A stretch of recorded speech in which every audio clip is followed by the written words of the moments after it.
The only real requirements are basically that you be very comfortable. We do have sort of a preference for an upright seated position simply because it's the position that has shown the most success in the past in terms of the endurance of just sitting and paying attention. And certainly if you go to any school anywhere, people will do a lot more sitting than standing or walking around. But feel free to take any position that you want. If you are comfy on the couch or if you're comfy lying down on the floor, any position that really allows you to breathe very easily and comfortably. And then posture does matter. And I would say it's kind of secondary sometimes. You don't want to put yourself into a position of falling asleep, and you don't want to put yourself into a position that's going to embroil you in anxiety and anticipation. You really just want to be calm and alert, and whatever that looks like and whatever it feels like for you, then that's the right place. Now we're going to begin this meditation by visualizing a beloved person. And by person, I guess I would put that in very, very broad terms. We're going to visualize a beloved being, and that being could be pretty much anybody. It can often be very easy and valuable and strong work to visualize a child. You can visualize a dog or a beloved pet of some kind, but any being that you have a really strong feeling of love and affection and kindness for. And beyond those things, there's really no limit on who you can choose to visualize. So it is possible to visualize people that are fictitious. It is possible to visualize people that you don't know. It is possible to visualize yourself as a child. It would be very strong practice if you could visualize yourself as someone much older, someone who was perhaps wiser and gentler, someone who could care for you or who had cared for you all the way through, and that's someone that you in turn love very deeply. And this isn't the kind of visualization where we're too worried about forming a very crisp visual image. This can be pretty loose and it can be a little bit fluid.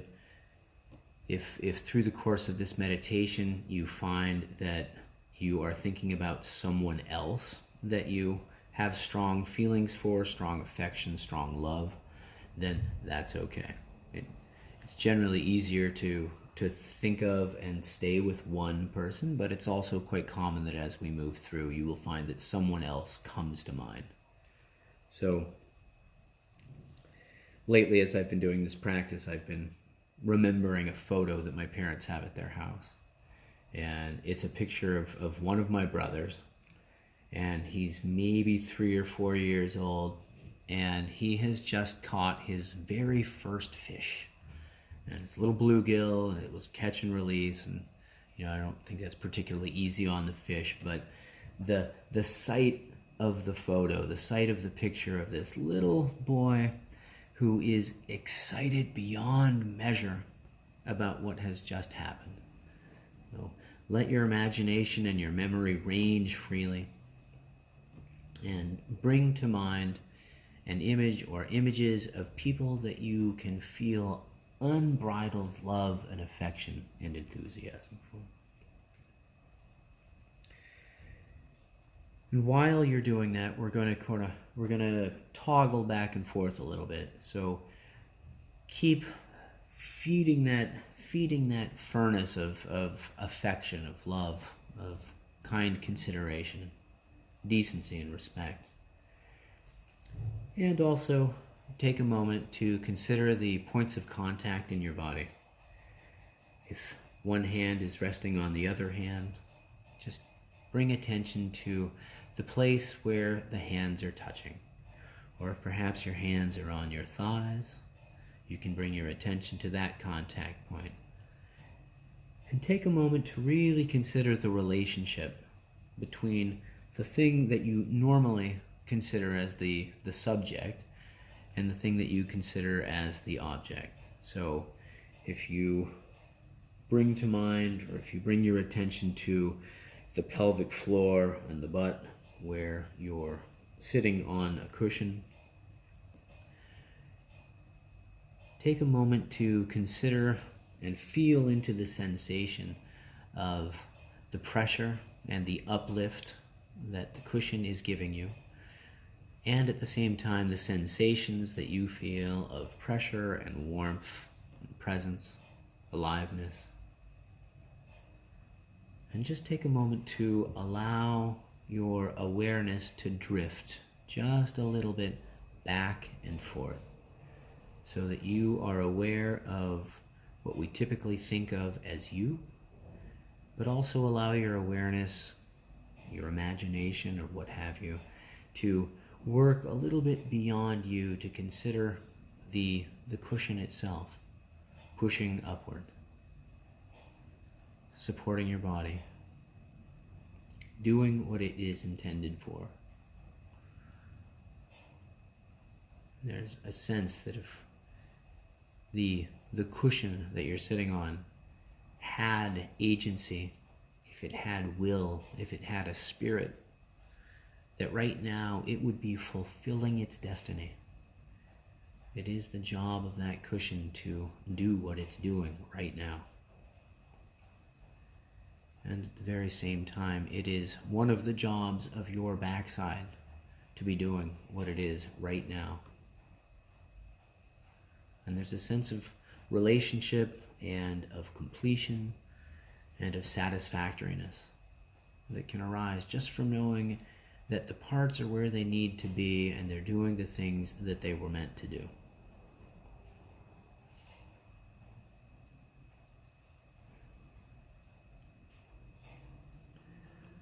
So, having drawn your attention into your pelvic floor, bring your attention up through the lower back, up into the middle back, the upper back, the area between the shoulder blades, and then right up on into the neck to the base of the skull. Allow yourself to elongate, to become tall. Let the in-breath expand your torso. And then allow your attention to simply follow the physical sensations in the torso on the out-breath. So that with each in-breath you are growing imperceptibly, just a little bit taller. And on each out-breath you are settling and relaxing, so that your whole being emanates from the core of your body, and a wave of relaxation that begins inside your core and your torso also then begins to move slowly out through your shoulders and your hips, down towards your elbows and your knees, until finally it floods your feet and your hands, ending in your fingertips and toes. One great big wave of ease and relaxation and peace and release.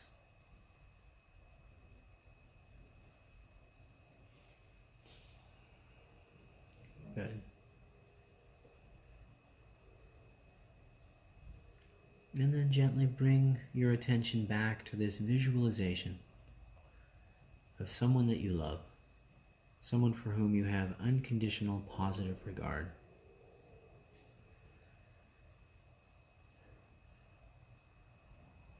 And spend just a few minutes moving back and forth between the breath and this image of someone that you loved so deeply, so that you are breathing in energy and decency and kindness, and breathing out love and consideration, respect, care, gentle concern,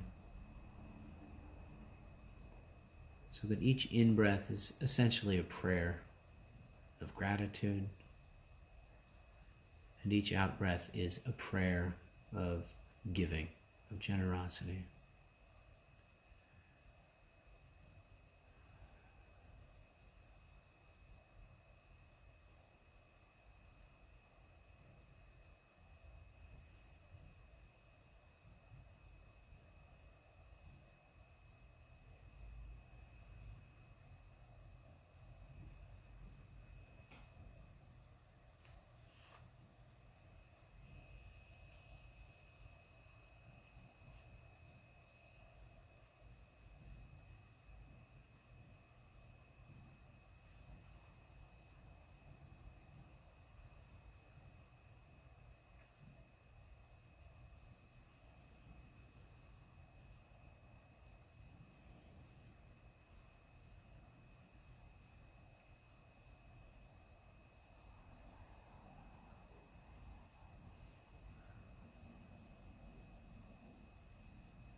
Good. Now allow your attention to come to the front of your face.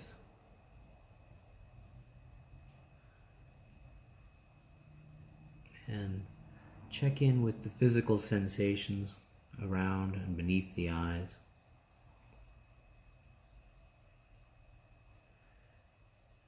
And while maintaining this visualization of kindness, of generosity, of love, you can toggle back and forth between investigating the muscles of the body, the locations in the body that we would think of as the emotion locations.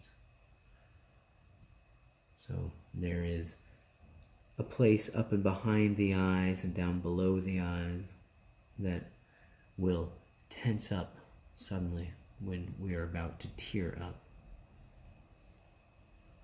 There are sensations just below the cheekbones, just above the upper lip, and around the sides of your mouth that are apt to smile in response to being happy, satisfied.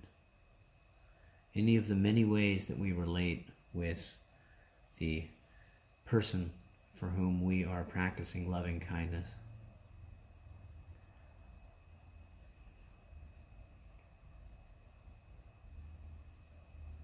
You may want to check in with your shoulders and your neck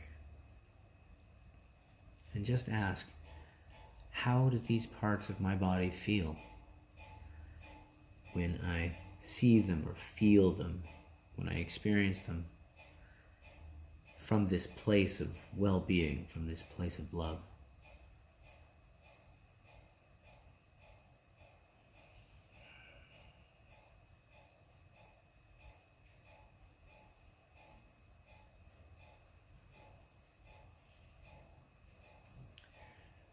Check in with the area in the front of your neck and down across the front of your chest. The area over your heart, your lungs. And again, how do the feelings there inform you about your practice of metta today?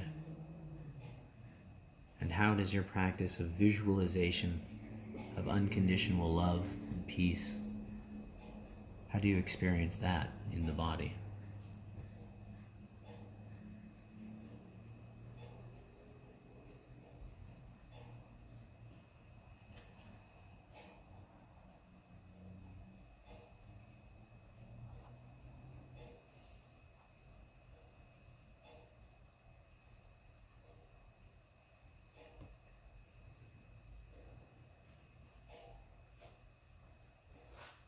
And then drop your attention all the way down into the core of your belly, the core of your gut.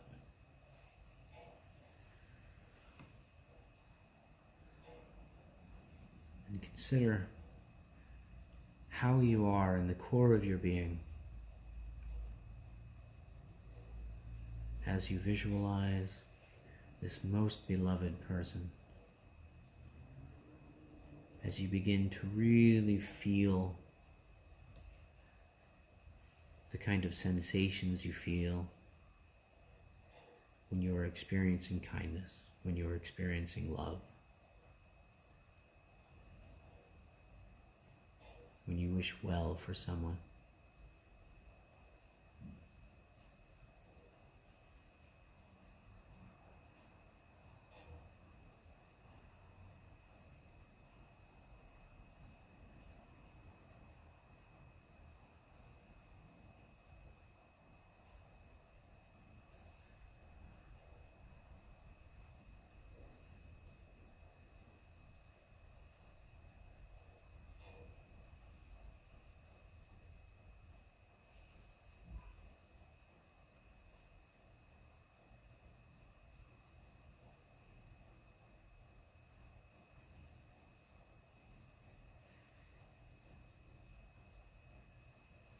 Now allow attention to suffuse your whole body.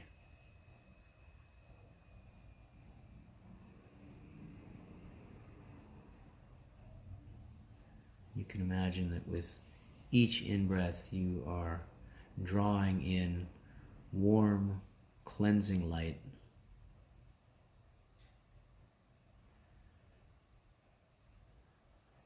With each breath you draw in freshness and energy.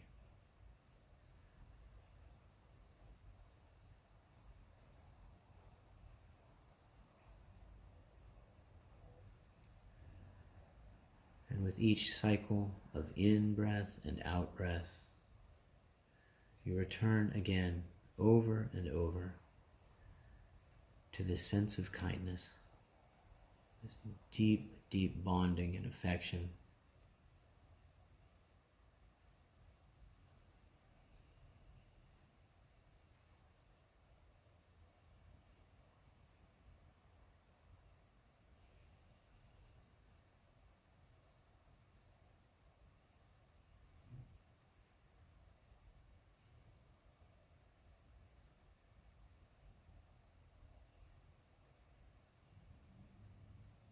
And allow your entire body to become alert and alive and active and responsive to the in-breath and the out-breath, and this visualization, this felt sensation of love.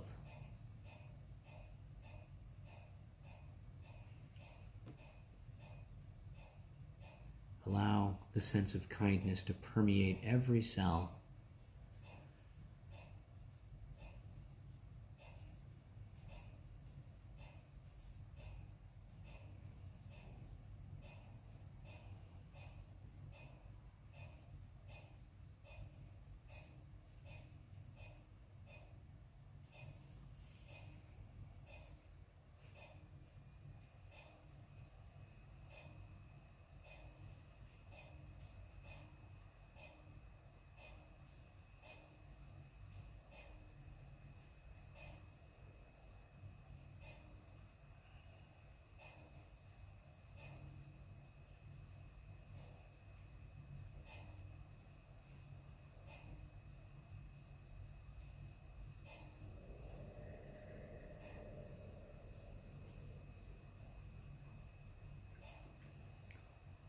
Now bring the focus of your attention back to the torso and to the chest region around your heart and your lungs.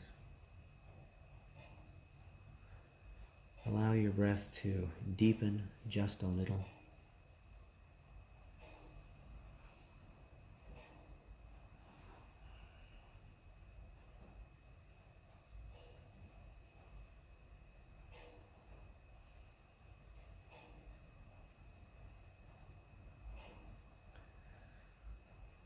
If you are able to come back into contact repeatedly, or if you are able to maintain contact with this sense of kindness, this sense of well-being, this sense of love, this sense of acceptance and welcoming, then allow that to become your object of a meditation, so that we shift from visualizing a being or a person to the sensation itself.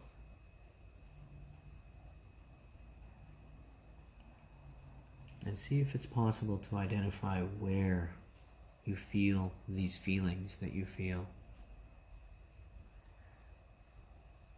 Does love arise as a series of thoughts? Does love arise as physical sensations in the body? Is love something diffuse and undefinable that simply permeates your being, and sensations and thoughts are derived from that?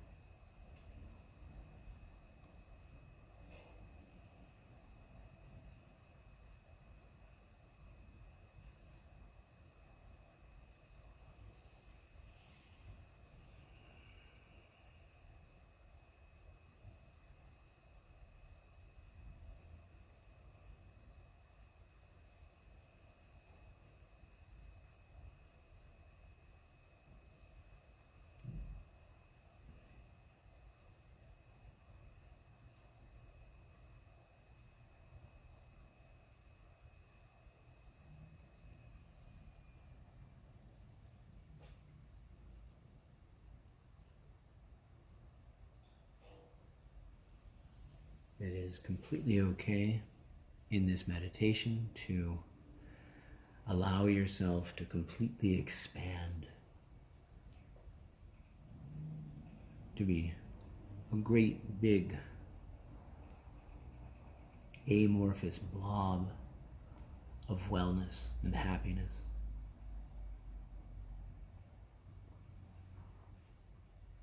This is actually wise practice.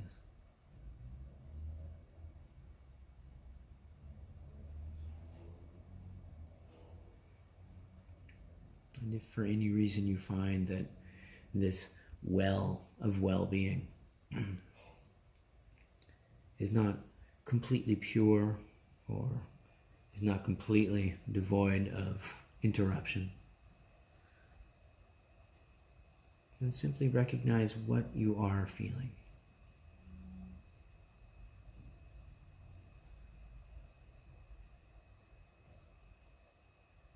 This is time for deep, deep integrity. And if you feel the joy, if you feel the love, that's fantastic. If for some reason you're not feeling that the way you expect to, then see if it's possible to step back just a little bit and feel what you are feeling. And then to offer yourself the intention of kindness. Then you become the visualized object. And this profound act of generosity, of kindness and giving becomes something that you are doing for yourself. Thus generating this endless loop of well-being that arises outside and beyond whatever else is happening.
Good. Now continue to practice with whatever is arising, whatever sensations are happening for you right now, whatever general sense of well-being and happiness, kindness, contentment, or whatever sense you're having at all. And begin to integrate into this practice the practice of deep and unbridled acceptance, so that regardless of what sensations are arising, regardless of what thoughts arise,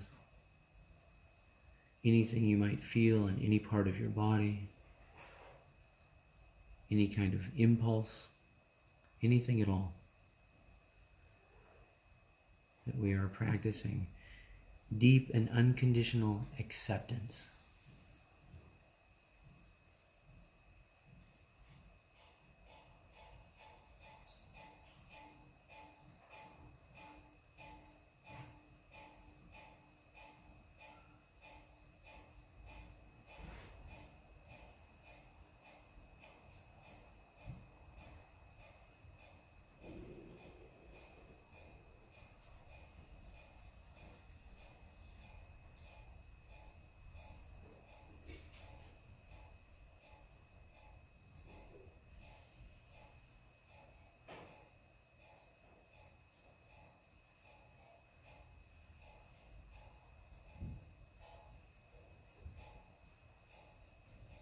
If your concentration is very strong, if your unification of mind is very strong, it may be possible to keep your attention on the sense of wellness and well-being, of kindness, of acceptance.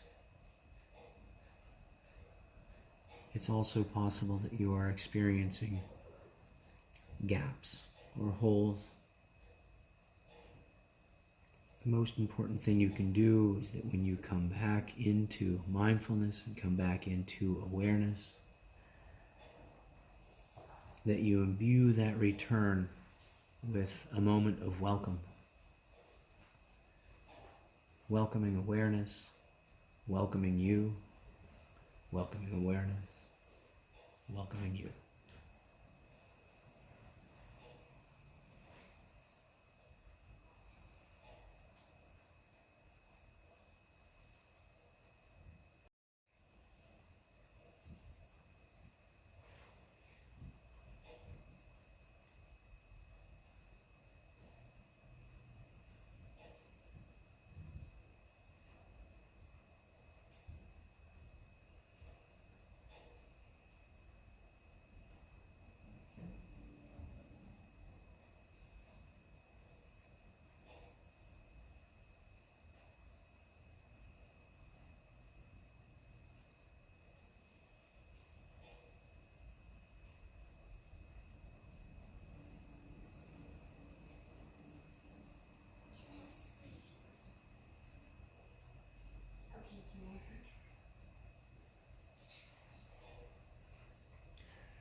She hasn't had dinner yet.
Now take a moment to consider the state of your body.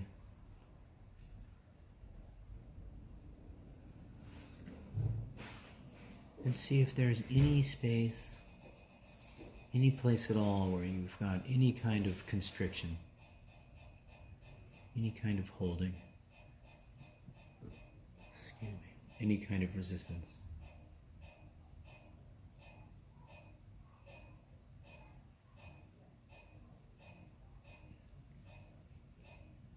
And then ask if you're doing the same thing with your heart.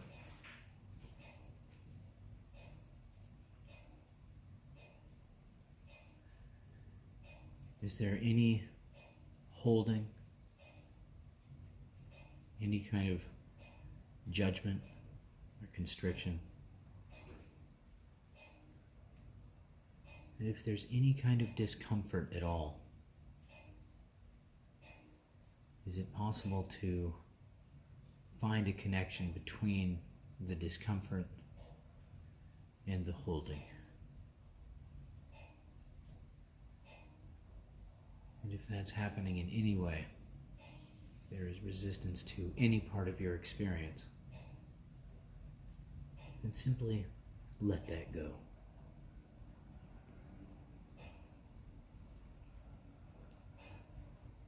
And of course, letting go here does not mean pushing away. It doesn't mean taking action. It simply means softening, allowing.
Good. Now bring your awareness into your sense of sound.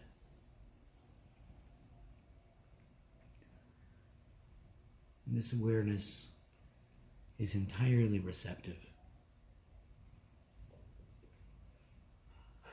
so that all the sounds that come to you become part of this meditation.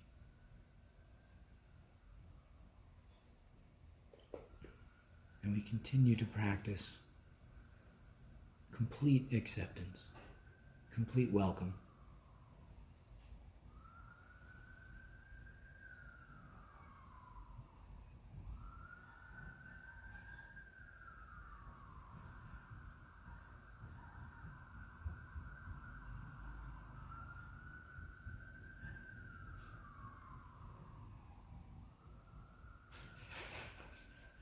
And as you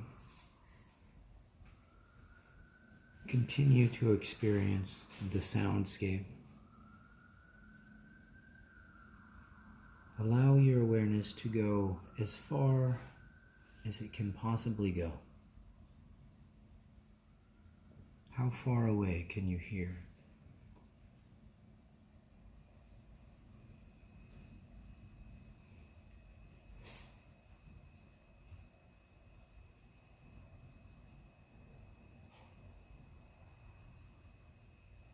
How does the automatic sense of space inform your experience?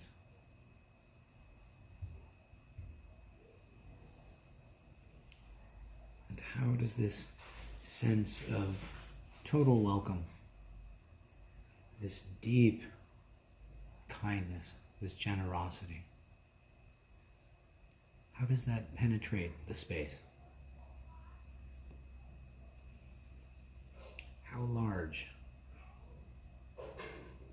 can this love of yours become?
Good.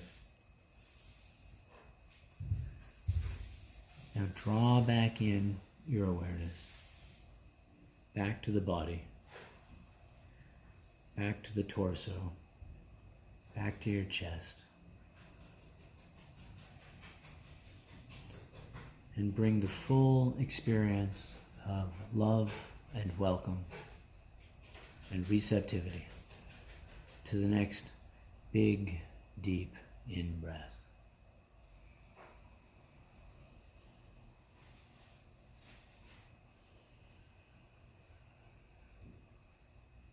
And feel into that.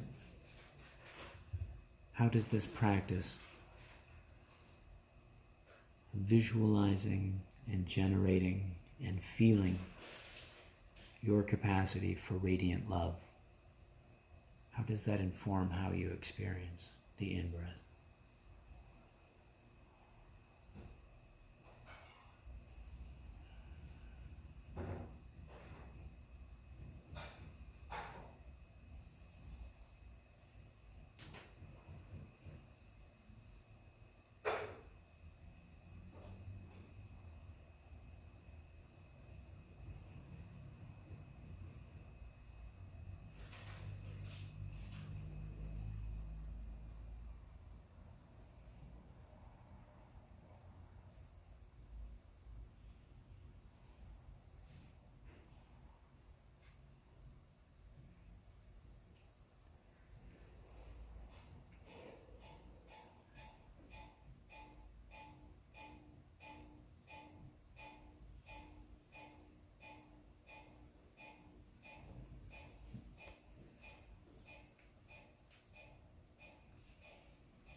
in a few moments, I will ring the bell.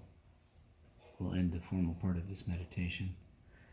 There's no need to move or to do anything or become prepared in any way.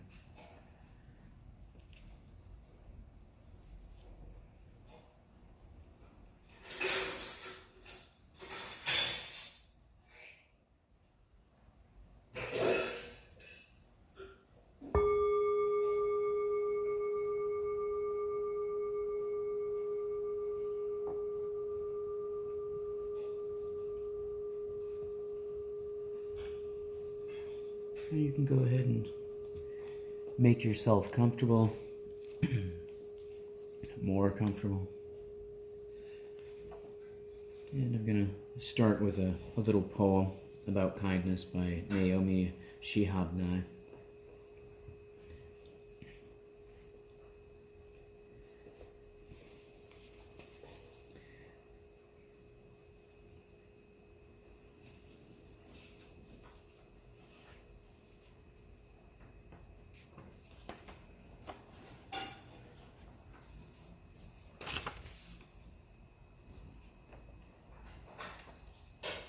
Before you know what kindness really is, you must lose things. Feel the future dissolve in a moment, like salt in a weakened broth. What you held in your hand, what you counted and carefully saved.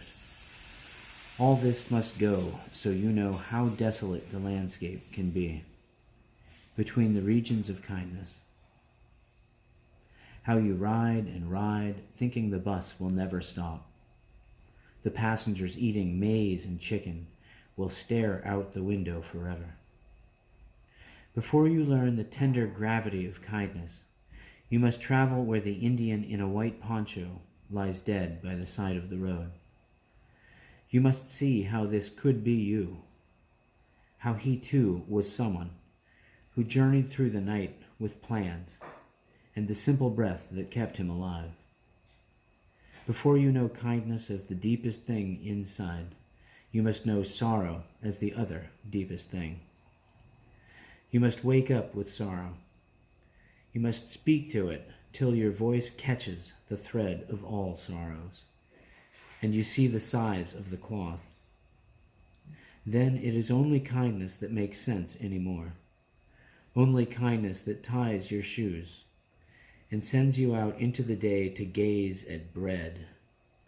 Only kindness that raises its head from the crowd of the world to say, "It is I that you have been looking for," and then goes with you everywhere, like a shadow or a friend.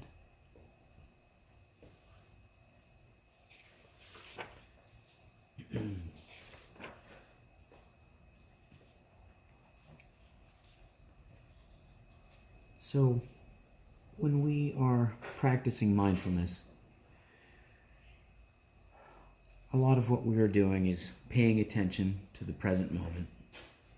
We're doing it on purpose, and we're doing it without judgment. And a lot of what that lends itself to, what that yields, is a heightened sense of understanding or feeling or knowing what is actually happening. So we strip away some of the pretense and some of the defense, so that as we deepen into mindfulness, we can experience whatever is really happening. And we do this with a certain amount of courage and a certain amount of honesty.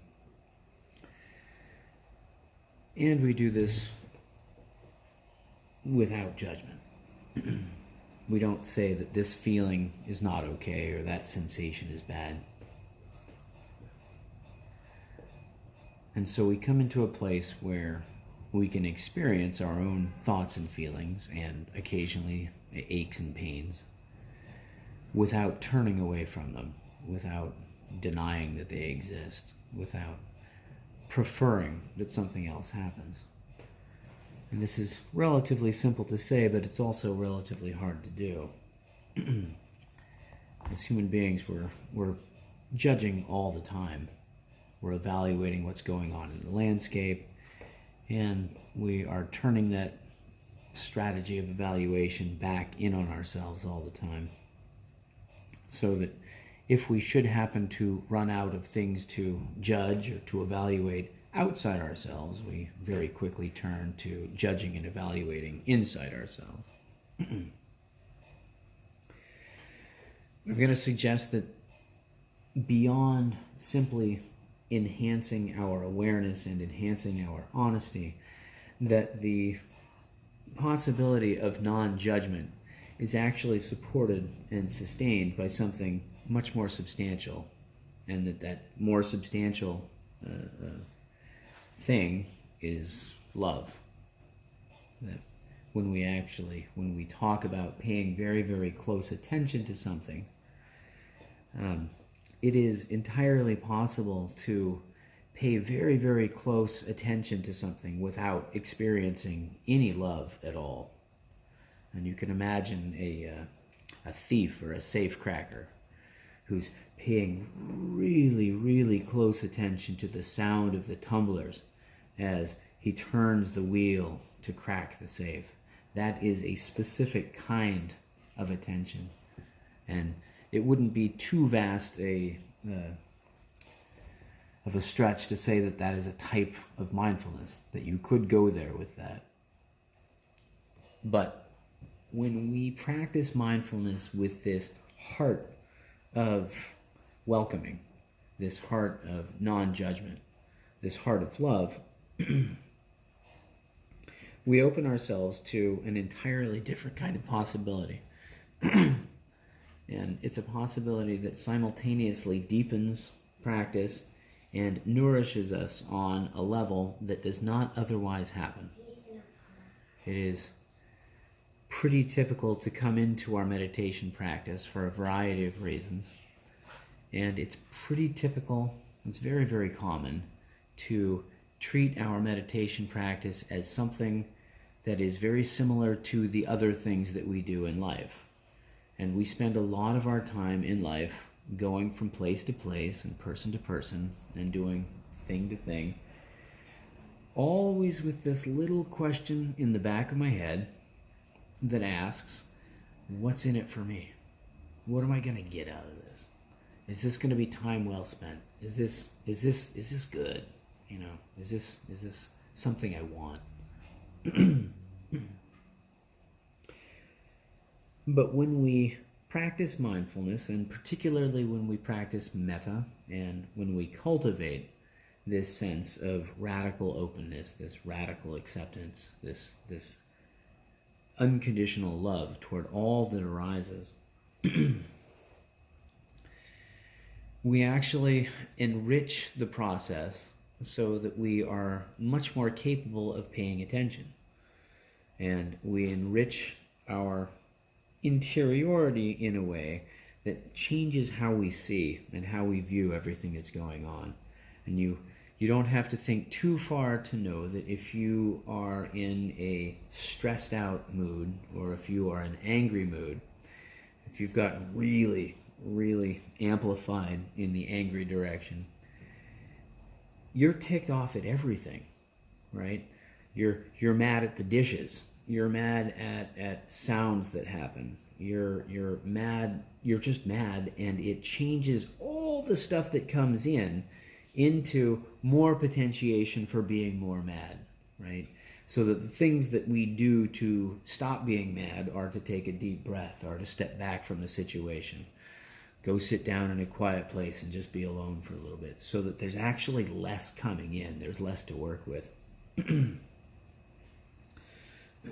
And on the other hand, if we are actively cultivating this sense of love, this sense of kindness, this sense of compassion, we begin to change how we experience everything that comes in precisely the opposite way. That we start to see the flowers as brighter, the smells as sweeter. We tend to slow down. We tend to do a bunch of things that reflect this incoming information that we are treating as evidence that love is good, that love is real, that love is present.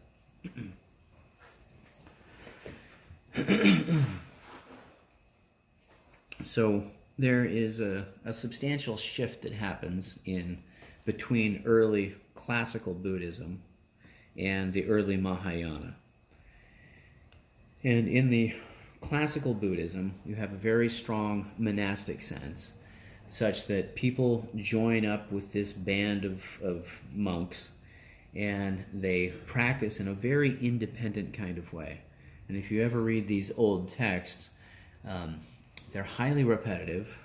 They read like instruction manuals. They can often be kind of hard to decipher. But by and large, they're telling you a fairly straightforward recipe for how to be in the world, how to do things, and specifically how to meditate, how to sit under a tree, cross your legs, pay attention to the breath. And that whole strata of Buddhist text is really oriented towards the individual, towards doing something, towards answering that question of what's in it for me. And what's in it for me tends to be liberation, this separating ourselves from the experience of life, the things that we encounter and experience, from the experience of suffering, so that once we cleave those and separate them, suffering naturally goes away. Starting with the Mahayana, and particularly with the Lotus Sutra, there's this big shift towards compassion, towards kindness. And compassion comes up over and over in the Lotus Sutra, and it helps a little bit to understand how this stuff migrated from India up into China, that the Lotus Sutra and a couple of the other really big, bulky Mahayana suttas, they take the many teachings that came to them up out of India, and in China, they put all this stuff together and they represent it in Chinese. So, and then they package the whole business with a much more colorful cast of characters and phenomena and people flying through the air. It becomes very magical. But their emphasis is always on compassion. It's always on taking care of others. That we don't simply do this practice for ourselves, but we undertake this practice for the benefit of all beings. And so starting in the early Mahayana and then further developed in later texts, you get this concept of the Bodhisattva. And the Bodhisattva typically has made some kind of vow in a previous life, not only to seek attainment and enlightenment for oneself, but to save all beings. And the saving all beings part becomes important because the way that beings get defined in 2,000 to 3,000 years ago is considerably more inclusive than the way we consider beings.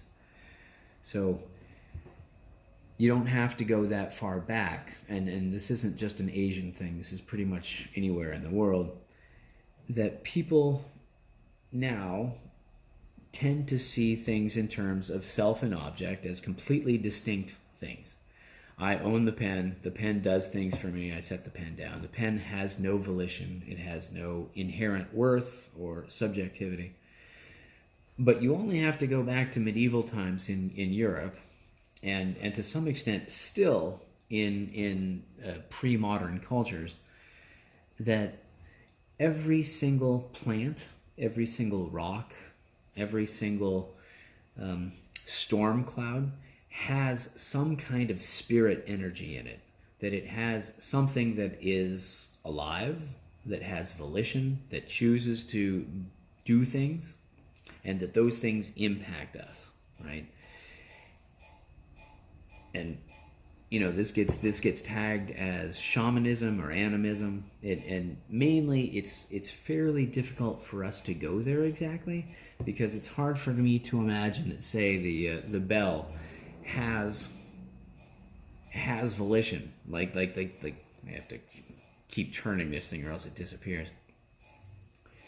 But you wouldn't have to go that far back in history to a place where the bell would have been made specifically by someone in such and such village for such and such purpose. The bell would have been blessed and consecrated and treated in such a way that by the time it got to you, there would be no question that it had mojo. It had stuff going on. It was a talisman. It's not just an artifact of industry. It is something that is important and valuable in and of itself. And when you start to look at compassion, and you start to look at these early Mahayana sutras that come over and over to say, see with the eyes of compassion, that they are talking about not just treating people well, not just treating people with concern for whatever difficulties they're going through, that they're actually talking about treating everything with compassion. They're talking about treating your thoughts and your feelings. They're talking about treating anything as well as the entirety of your exteriority as worthy of respect, as worthy of paying attention to. And so that when we come to see through with the eyes of compassion, what we're really doing is we're seeing the entire experience that is available to us, and we're experiencing the entire experience as a manifestation of respect, of love, of compassion. So that through practice, every little tickle on the nose, every thought that arises, every feeling, every thought, is all something that is worthy of noticing, worthy of paying attention, worthy of loving, worthy of being open to. And when you practice to such an extent that kindness goes to every single experience, there is no gap there. There's simply a point at which all that you are and all that you do is this manifestation of this underlying hum of love.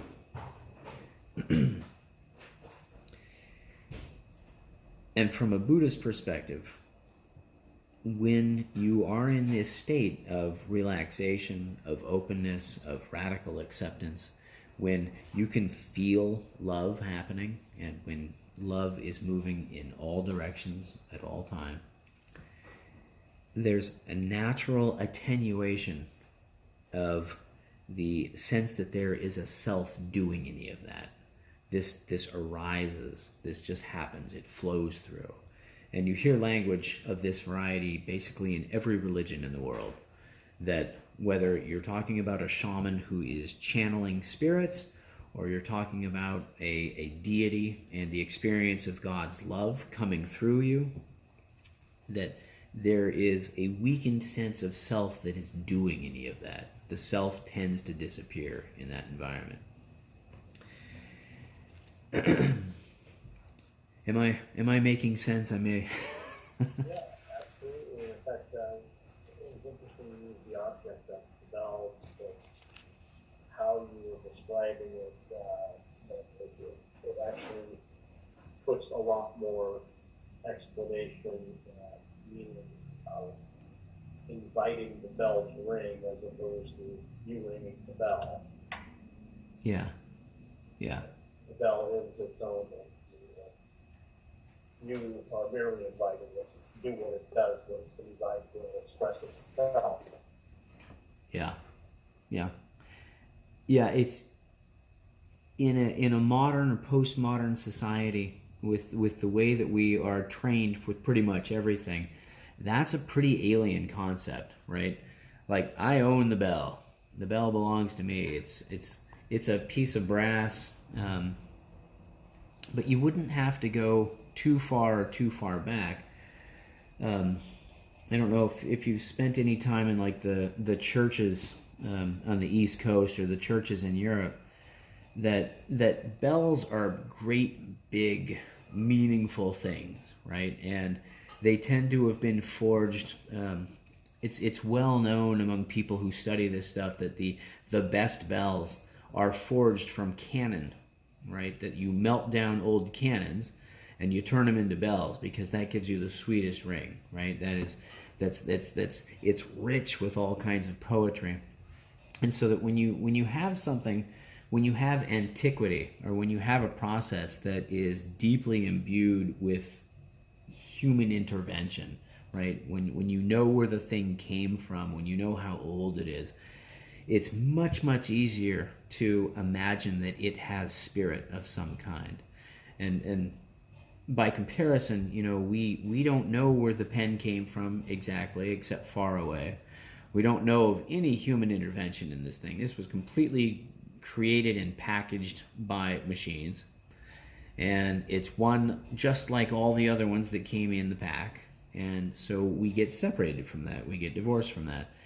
And it's one of the reasons I think you see people paying so much attention to the terroir of the food, wanting to know where the farm was and where it came from and who grew it, and tasting the particular local flavors of a thing. This is a way to re-engage that kind of sensibility, because what flows out of that sensibility is this level of contact that I think that we're sorely lacking, that we're often alienated or lonely, because our day-to-day experience doesn't actually bind us to the world the same way.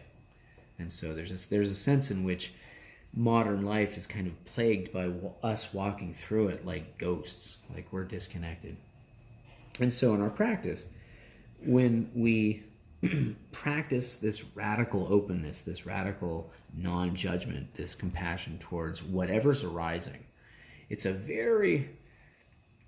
seems small, it seems interior, but what starts to expand out of that is this sense of contact. And your aesthetics can change, right? You start to want to have contact with things where you have depth, where you have meaning. You want, people tend to find themselves wanting to go outside and be in nature more, right? Or get involved in their garden. I don't know how that plays for you, but we tend to want more of authenticity. Yeah, this last year has been one that I've done more gardening than I ever have in any other year in my life. Yeah. It's great, actually. This morning, a friend visiting, and we were with masks and all the social distancing and stuff. I went out to the garden and cut some kale and some parsley and made a simple soup and doing fresh vegetables right from it's a whole different animal. Yeah. At that point, it's a whole different level of connection. And, it's just much more special and viewed with the love of processing it, but also the love of place and how it all up. Yeah. Yeah. Yeah, it's pretty special to be able to do that. I imagine it tastes pretty good. Nice and fresh. Yeah. I think of that example of you grow the food, you bring it in, you put it in the pot. There is a way in which that mirrors. It's so much more satisfying, right? It tastes better, it feels better. It gives you a heart feel to know that you've taken stuff out of your garden and now you're eating it. And there's a way that mirrors what happens when we practice metta or concentration, any of the concentration practices, where the thing that we're focused on and the way that we're focusing, so the relationship between what we're paying attention to and how we pay attention is very much in sync. And I would compare that to eating vegetables from your own garden. It's just a much bigger and deeper experience. And it's kind of hard to get that across in abstract terms. But this idea of growing your own food really kind of appeals to me, because it brings your whole past and your sense of time into what you're doing in the present. We had a local Waldorf school, and somebody was talking about how before common task would be at the very start of the school day. All the kids they chop up the vegetables. It's going to be part of the lunch. Yeah. That's how you start the day. Yeah. That sounds like Sebastopol to me. That sounds pretty awesome. And they give them little knives, and every once in a while there's a little cut. And that's a good lesson too, right? Yeah. Yeah. Yeah. Well, I'm curious a little bit about your practice, Dan. Are you when you practice on your own, what do you do? Well, I've been studying with a Taoist teacher there. We mainly started with Qigong classes with them, but I've also done retreats and other things. Um, the style of meditation he does so on makes me fitting into it. Yeah. Nice. And, but I do that sometimes, but also just out on walks and things like that. Yeah. Like get into that meditative practice state. Yeah. That's I actually probably spend more time doing that than sitting at this point. Yeah. Yeah. Because I have the flexibility to be able to do that, and I have a beautiful place to get out. Yeah. Yeah. Yeah, I've been thinking a lot about resources lately and how we resource ourselves, particularly in light of a lot of mental strain, a lot of heart strain. And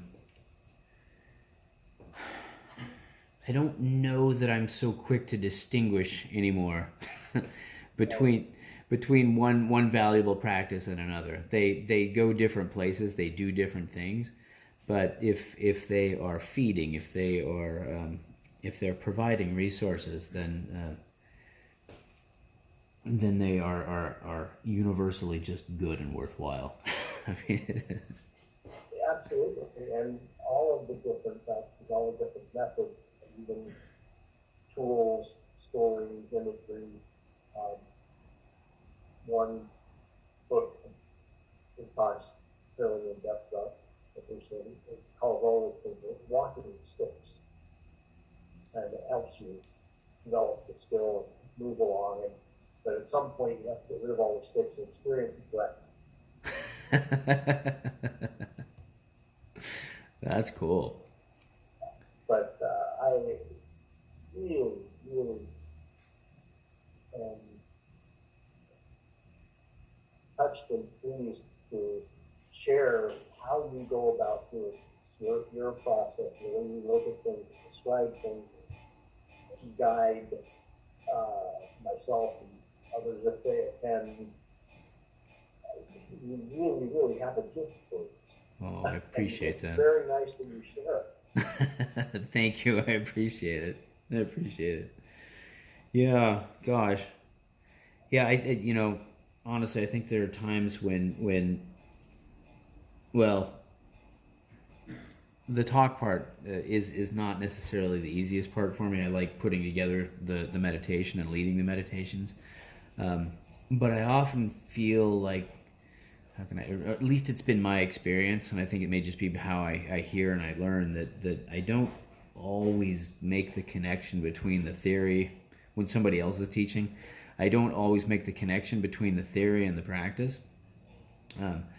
And I've personally just found that's an exceedingly rich place to go into. Like how do you connect those two? Right? It's one thing to read the text, and it's another thing to like understand what they actually mean. Oh yeah, and they have different, and sometimes you'll get a taste of it, and sometimes you'll take this, like, oh, that's it. Yeah. That's it. Now I get it. Yeah. Yeah. Yeah. Don't know how long it takes, or and sometimes it could be, the lightning flash immediate understanding. Yeah. Yeah. Yeah. I think the biggest one that I've been working with in my own practice is this sense that if it comes down to this actually very simple differential, are you relating the things that we relate to, whether it's people or rocks or bells or whatever, the thing isn't that critical, right? The thing isn't that important. The flavor and the nature of the relationship that we experience with the thing, that's the part that really matters, right? So you know, I definitely have a predilection towards things, right? Like I like little stuffed of all varieties, but it's actually how you imbue, you know, it's how you relate, and it's either peaceful, it's either really relaxed and open, you know, imbued with this sense of love that then comes out of that openness, or else it's struggle. And the struggle can be really subtle, but it does come down to this bifurcation. It's one or the other. And I often think that a lot of what we teach, and really religion in general, is basically just this immense proliferation of stuff that says that, right? That when your heart is open, when you are accepting of what is happening, there's nothing to fight against, and when there's no fight, you're content. Relationship with things, you know, whether it's an object or people, or whatever. But it reminded me, I saw a short program that you might be interested in. I'll have to see if I can find the title, but it was probably pretty easy to do a search on. It was a fellow in one of the Scandinavian countries, and he retired from his